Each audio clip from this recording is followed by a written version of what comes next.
नमस्कार दोस्तों। आज बात करेंगे पीएम नरेंद्र मोदी के बारे में। उन्होंने आज किसान प्रधानमंत्री किसान सम्मान निधि करके एक प्रोग्राम था, उसको उन्होंने आज ज्वाइन किया कह रहा हूँ कि उसका उद्घाटन भी आप यूँ कह सकते हैं किया। उसके बारे में बहुत डिटेल में उन्होंने समझाया कि क्या कुछ है। जो अभी आपने देखा होगा, किसान आंदोलन भी जो है जोर शोर पे चल रहा है।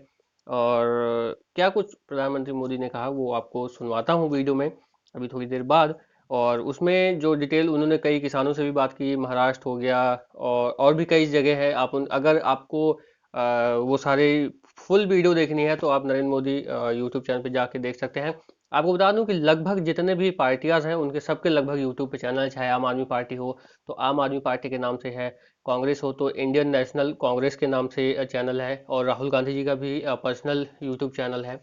तो आप सबके प्लेटफॉर्म पे जाकर के देख सकते हैं वो इस वक्त क्या है, मतलब क्या क्या कुछ कर रहे हैं। उनका सोशल मीडिया हैंडल है, काफ़ी लोग एक्टिव हैं, काफ़ी पार्टियां सब एक्टिव है सोशल मीडिया पे। तो वहीं से ये वीडियो आप तक पहुंचा रहा हूं।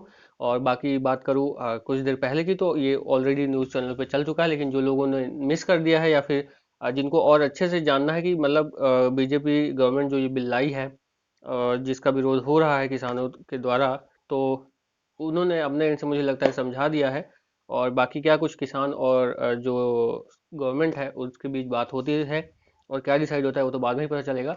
लेकिन क्या कुछ कहा इस उसमें आप चल करके देख लीजिए और आपको क्लियर हो जाएगा। बाकी आपको बता दूं, और अच्छे से फॉलो करना चाहते हैं किसी भी पार्टी को, तो सोशल मीडिया पे उनके सोशल मीडिया हैंडल्स जो हैं ऑफिशियल, फेक नहीं ऑफिशियल, आगे ब्लू टिक होगा, उनको जा करके फॉलो करके मुझसे पहले या किसी भी न्यूज़ चैनल से पहले आप अपडेट पा सकते हैं। इस वीडियो को पहली बार देख रहे हो तो लाइक कर देना, चैनल को लें सब्सक्राइब। चलिए चल के देखिए क्या कुछ कहा। ये जो आंदोलन चल रहा है उसमें कई सच्चे और निर्दोष किसान भी हैं। ऐसा नहीं है कि सब वो राजनीतिक विचारधारा वाले तो सिर्फ नेता हैं, बाकी तो भले भाले किसान हैं। उनको जाकर के सीक्रेटली पूछोगे कि भाई आपकी कितनी जमीन है, क्या पैदा करते हो, इस बार बेचा कि नहीं बेचा, तो वो भी बताएगा हाँ वो एमएसपी में बेच करके आया। और जब एमएसपी में खरीदी चल रही थी ना, तब वो आंदोलन को उन्होंने ठंडा कर दिया था, क्योंकि उनको मालूम था कि अभी जरा किसान मंडी में जाके के माल बेच रहा है, वो सब बिक्री हो गई, काम हो गया, फिर उन्होंने आंदोलन शुरू किया। साथियों, वास्तविकता तो ये है कि बढ़े हुए न्यूनतम समर्थन मूल्य एमएसपी पर सरकार ने किसानों की उपज की रिकॉर्ड स्तर पर खरीदी की है, और वो भी नए कानून बनने के बाद। और एक अहम बात, इन कृषि सुधारों से सरकार ने अपनी जिम्मेदारियां बढ़ाई है। उदाहरण के तौर पर एग्रीमेंट फार्मिंग की बात ही ले लीजिए। कुछ राज्यों में ये कानून, ये प्रावधान कई सालों से हैं, पंजाब में भी है। वहां तो प्राइवेट कंपनियां एग्रीमेंट करके खेती कर रही है। क्या आप जानते हैं, पहले के कानूनों में समझौता तोड़ने पर किसानों पर पेनल्टी लगती थी। मेरे किसान भाइयों को भी ये किसी ने समझाया नहीं होगा, लेकिन हमारी सरकार ने ये सुधार किया और ये सुनिश्चित किया कि मेरे किसान भाइयों पर पेनल्टी या किसी तरह का जुर्माना नहीं लगेगा। साथियों, आप ये भली भांति जानते हैं कि पहले अगर किसी कारणवश किसान मंडी नहीं भी जा पाता था तो वो क्या करता था, वो किसी ट्रेडर को अपना माल बेच बेच देता था। ऐसे में वो व्यक्ति किसान का फायदा ना उठा पाए, उसके लिए भी हमारी सरकार ने कानूनी उपाय किए हैं। खरीदार समय से आपका भुगतान करने के लिए अब कानूनन बाध्य है। उसे रसीद भी काटनी होगी और 3 दिन के भीतर भुगतान भी करना होगा। नहीं तो ये कानून किसान को शक्ति देता है, ताकत देता है, वो अधिकारियों के पास जाकर कानूनी तंत्र का सहारा लेकर अपना पैसा प्राप्त कर सके। ये सारी चीजें हो चुकी हैं, हो रही है। खबरें आ रही हैं कि कैसे एक एक करके हमारे देश के किसान भाई इन कानूनों का फायदा उठा रहे हैं। सरकार किसान के साथ हर कदम पर खड़ी है। किसान चाहे जिसे अपनी उपज बेचना चाहे, सरकार ने ऐसी व्यवस्था की है कि एक मजबूत कानून और लीगल सिस्टम किसानों के पक्ष में खड़ा रहे। साथियों, कृषि सुधारों का एक और अहम पक्ष भी ये है के लिए समझना जरूरी है। अब जब कोई किसान के साथ एग्रीमेंट करेगा तो वो ये भी चाहेगा कि उपज अच्छी से अच्छी हो। इसके लिए एग्रीमेंट करने वाला किसानों को अच्छे बीज, आधुनिक तकनीक, अत्याधुनिक उपकरण, विशेषज्ञता ये हासिल करने में मदद करेगा ही करेगा, क्योंकि उसको तो उसी रोजी रोटी उसमें है। अच्छी उपज के लिए सुविधाएं किसानों के दरवाजे पर उपलब्ध करवाएगा। एग्रीमेंट करने वाला व्यक्ति बाजार की ट्रेंड से पूरी तरह वाकिफ रहेगा और इसी के अनुरूप हमारे किसानों को बाजार की मांग के हिसाब से काम करने में मदद करेगा। अब आपको मैं एक और स्थिति बताता हूं। अगर किसी वजह से, किसी परेशानी की वजह से किसान की उपज अच्छी नहीं होती या फिर बर्बाद हो जाती है, तो भी ये याद रखिए, तो भी जिसने एग्रीमेंट किया है उसको, किसान को उपज का जो दाम निर्धारित हुआ था वो उसको देना ही पड़ेगा। एग्रीमेंट करने वाला अपने एग्रीमेंट को अपनी मर्जी से खत्म नहीं कर सकता है। लेकिन दूसरी तरफ अगर किसान एग्रीमेंट को किसी भी वजह से खत्म करना चाहता है तो किसान कर सकता है, सामने वाला नहीं कर सकता है। क्या ये स्थिति किसानों के लिए फायदेमंद है कि नहीं है? सबसे ज्यादा एश्योरेंस किसान को है कि नहीं है? किसान को फायदा होने वाली गारंटी इसमें है कि नहीं है? एक और सवाल लोगों ने उछाल करके रखा हुआ, आपके मन में भी आता होगा। अगर किसी स्थिति में उपज अच्छी हुई, मार्केट बहुत शानदार हो गया, जो एग्रीमेंट में था उससे भी ज्यादा मुनाफा एग्रीमेंट वाले को मिल रहा है, अगर ऐसा होता है तो एग्रीमेंट का जितना पैसा है वो तो देना ही दे है, लेकिन अगर ज्यादा मुनाफा हुआ है तो उसमें से कुछ बोनस भी किसान को देना पड़ेगा। इससे बड़ा किसान की रक्षा कौन कर सकता है?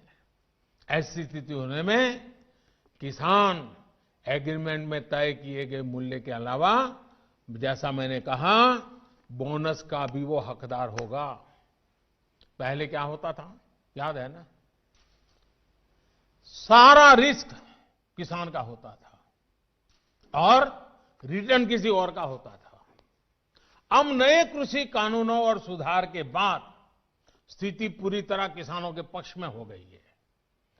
अब सारा रिस्क एग्रीमेंट करने वाले व्यक्ति या कंपनी का होगा और रिटर्न किसान का होगा।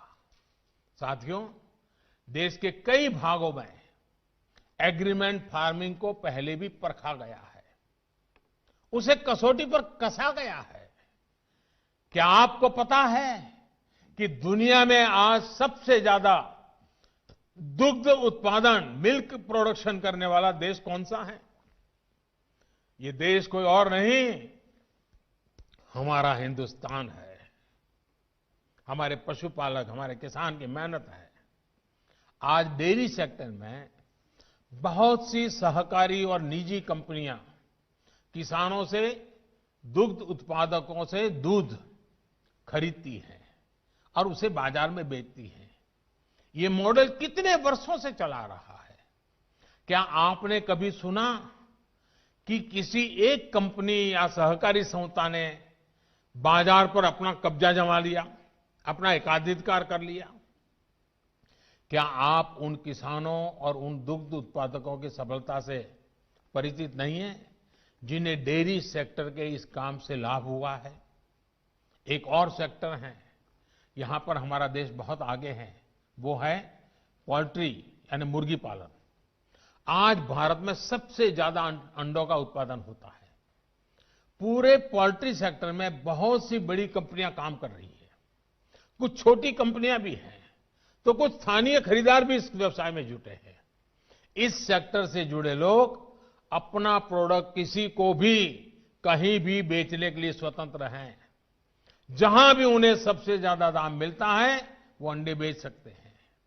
हम चाहते हैं कि हमारे किसानों को, कृषि सेक्टर को इसी तरह का विकास करने का अवसर मिले जैसा पोल्ट्री और डेयरी सेक्टर को मिला है। हमारे किसानों की सेवा में जब बहुत सी कंपनियां व्यवसाय के कई तरह के प्रतिस्पर्धी रहेंगे तो उन्हें अपनी उपज का ज्यादा दाम भी मिलेगा और बाजार तक उनकी बेहतर पहुंच भी संभव होगी। साथियों, नए कृषि सुधारों के जरिए भारतीय कृषि में नई टेक्नोलॉजी को भी प्रवेश मिलेगा।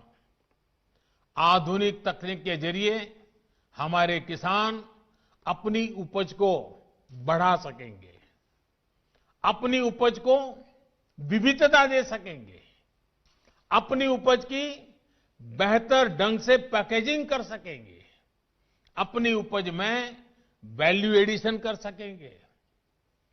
एक बार ऐसा हो गया तो हमारे किसानों की उपज की पूरी दुनिया में मांग होगी और ये मांग और लगातार बढ़ेगी। हमारे किसान सिर्फ उत्पादक नहीं बल्कि खुद निर्यातक बन सकेंगे। दुनिया में कोई भी अगर कृषि उत्पादों के जरिए बाजार में अपनी धाक जमाना चाहेगा तो उसे भारत आना पड़ेगा। अगर दुनिया में कहीं भी क्वालिटी और क्वांटिटी दोनों की जरूरत होगी तो उन्होंने भारत के किसानों के साथ साझेदारी करनी पड़ेगी। जब हमने दूसरे सेक्टर में इन्वेस्टमेंट और इनोवेशन बढ़ाया तो हमने आय बढ़ाने के साथ ही उस सेक्टर में ब्रांड इंडिया को भी स्थापित किया। अब समय आ गया है कि ब्रांड इंडिया दुनिया के कृषि बाजारों में भी खुद को उतनी ही प्रतिष्ठा के साथ स्थापित करे। साथियों, कुछ राजनीतिक दल जिन्हें देश की जनता ने लोकतांत्रिक तरीके से नकार दिया है, वो आज कुछ किसानों को गुमराह करके जो कुछ भी कर रहे हैं, उन सबको बार बार नम्रतापूर्वक सरकार की तरफ से अनेक प्रयासों के बावजूद भी किसी न किसी राजनीतिक कारण से, किसी ने बंधी बंधी राजनीतिक विचारधारा के कारण से ये चर्चा नहीं होने दे रहे हैं। कृषि कानूनों के संदर्भ में ये जो पॉलिटिकल पार्टी की विचारधारा वाले जो कुछ लोग हैं जो किसानों के कंधे पर बंदूकें फोड़ रहे हैं, कृषि कानूनों के संदर्भ में उनके पास ठोस तर्क न होने के कारण वो भांति भांति के मुद्दों को किसानों के नाम पर उछाल रहे हैं।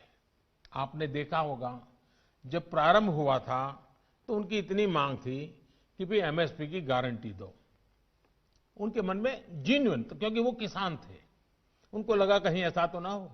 लेकिन इसका माहौल दिखा करके ये राजनीतिक विचारधारा वाले चढ़ बैठे और अब एमएसपी वगैरह बाजू में क्या चल रहा है, ये लोग हिंसा के आरोपी ऐसे लोगों को जेल से छुड़ाने की मांगे कर रहे हैं।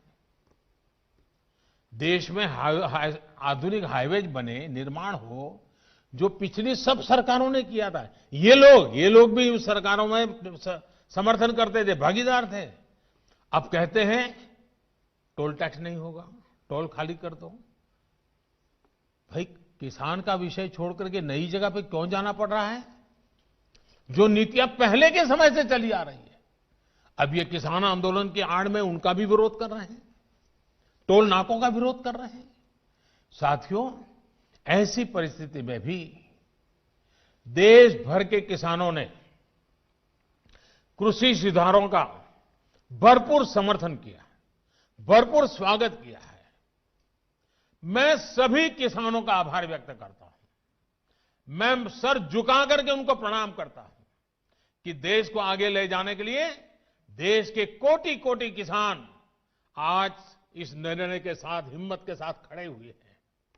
और मैं मेरे किसान भाइयों बहनों को भरोसा दिलाता हूं कि आपके विश्वास पर हम कोई आंच नहीं आने देंगे। पिछले दिनों अनेक राज्य, और ये बात समझनी होगी, अनेक राज्य, चाहे असम हो या इधर राजस्थान हो, जम्मू कश्मीर हो,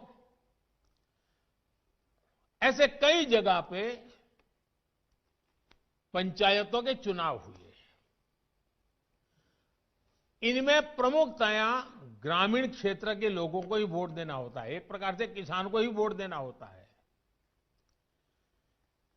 इतना गुमराह करने वाला का खेल चलता था, इतना बड़ा आंदोलन का नाम दिया जा रहा था, हो हल्ला किया जाता था, लेकिन इसी के अगल बगल में जहां जहां चुनाव हुए हैं, उन गांवों के किसानों ने ये आंदोलन चलाने वाले जो इतने लोग थे उनको नकार दिया है, पराजित कर दिया है।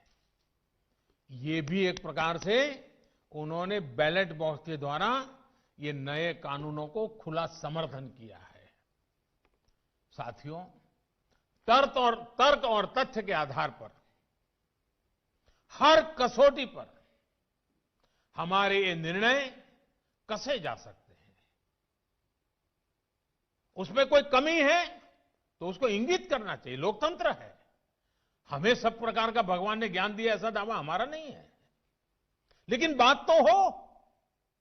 इन बातों के बावजूद भी लोकतंत्र में अटूट आस्था और श्रद्धा होने के कारण, किसानों के प्रति हमारा समर्पण होने के कारण हर समय किसानों के हर मुद्दे पर चर्चा के लिए सरकार तैयार है। समाधान के लिए हम खुला मन लेकर के चल रहे हैं।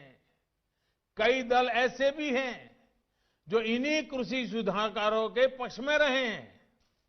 उनके लिखित बयान भी हमने देखे हैं।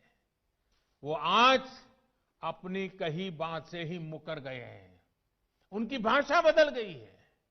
वो राजनीतिक नेता जो किसानों को भ्रमित करने में जुटे हुए हैं, जिनकी लोकतंत्र में रत्ती भर भी श्रद्धा नहीं है, वो विश्वास ही नहीं करते डेमोक्रेसी में। दुनिया के कई देशों में उनका परिचय है लोगों को। ऐसे लोगों के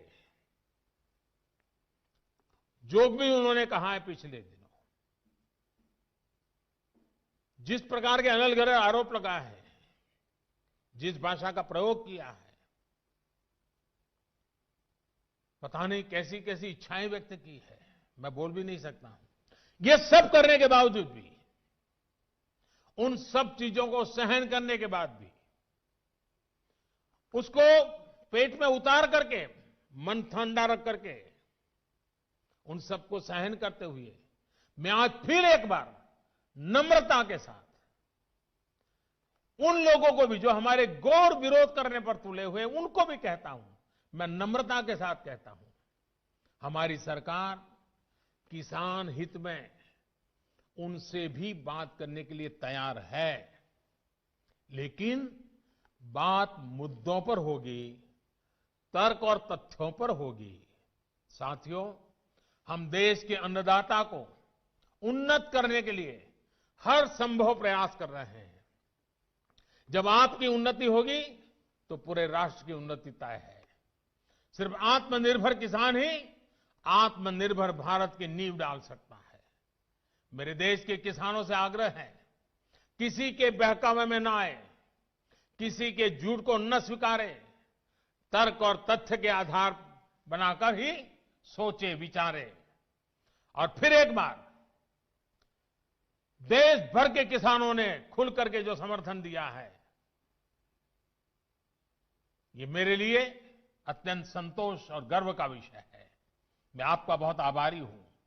एक बार फिर से करोड़ों किसान परिवारों को पीएम किसान सम्मान निधि के लिए मैं आपको बहुत बहुत बधाई देता हूं और मैं आपसे लगातार प्रार्थना करता हूं, आपके लिए भी प्रार्थना करता हूं, आप स्वस्थ रहें, आपका परिवार स्वस्थ रहे, इसी कामना के साथ आप सभी का बहुत बहुत आभार, धन्यवाद।